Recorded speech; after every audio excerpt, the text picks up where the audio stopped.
भगवान राम 14 बरस के वनवास में मां सबरी के आश्रम पहुंचे। एकटक देर तक उस सुपुरुष को निहारते रहने के बाद बुजुर्ग भीलनी शबरी के मुंह से बोल फूटे, कहो राम, सबरी की डीह ढूंढने में अधिक कष्ट तो नहीं हुआ?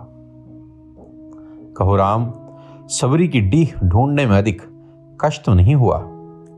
राम मुस्कुराए, यहां तो आना ही था मां, कष्ट का क्या मूल्य? जानते हो राम, तुम्हारी प्रतीक्षा तब से कर रही हूं जब तुम जन्मे भी नहीं थे। यह भी नहीं जानती थी कि तुम कौन हो, कैसे दिखते हो, क्यों आओगे मेरे पास। बस इतना ज्ञात था कि कोई पुरुषोत्तम आएगा जो मेरी प्रतीक्षा का अंत करेगा। राम ने कहा, तभी तो मेरे जन्म के पूर्व ही तय हो चुका था कि राम को सबरी के आश्रम में जाना है।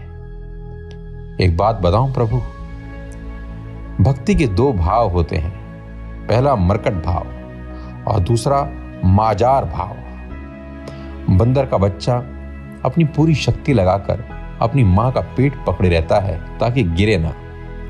उससे सबसे अधिक भरोसा मां पर ही होता है, वह ऐसे पूरी शक्ति से पकड़े रहता है। यही भक्ति का भी भाव है, जिसमें भक्त अपने ईश्वर को पूरी शक्ति से पकड़े रहता है, दिन रात उसकी आराधना करता है। पर जानते हो क्या, मैंने यह भाव नहीं अपनाया। मैं तो उस बिल्ली के बच्चे की भांति थी जो अपनी मां को पकड़ता ही नहीं, बल्कि निश्चिंत बैठा रहता है कि मां है ना, वह स्वयं ही मेरी रक्षा करेगी। और मां सचमुच उसे अपने मुंह में टांग कर घूमती है। मैं भी निश्चिंत थी कि तुम आओगे, तुम्हें क्या पकड़ना। राम मुस्कुरा कर रह गए।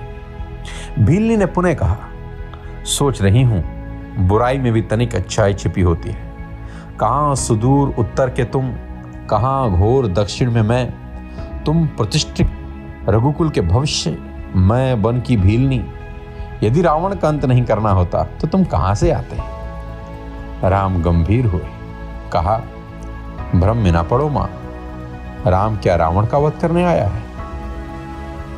अरे रावण का वध तो लक्ष्मण अपने पैर से बाण चलाकर कर सकता है। राम हजारों कोस चलकर इस गहन वन में आया तो केवल तुमसे मिलने आया है मां, ताकि हजारों वर्षों बाद जब कोई भारत के अस्तित्व पर प्रश्न खड़ा करे तो इतिहास चिल्लाकर उत्तर दे कि इस राष्ट्र को क्षत्रिय राम और उसकी भीलनी मां ने मिलकर गढ़ा था।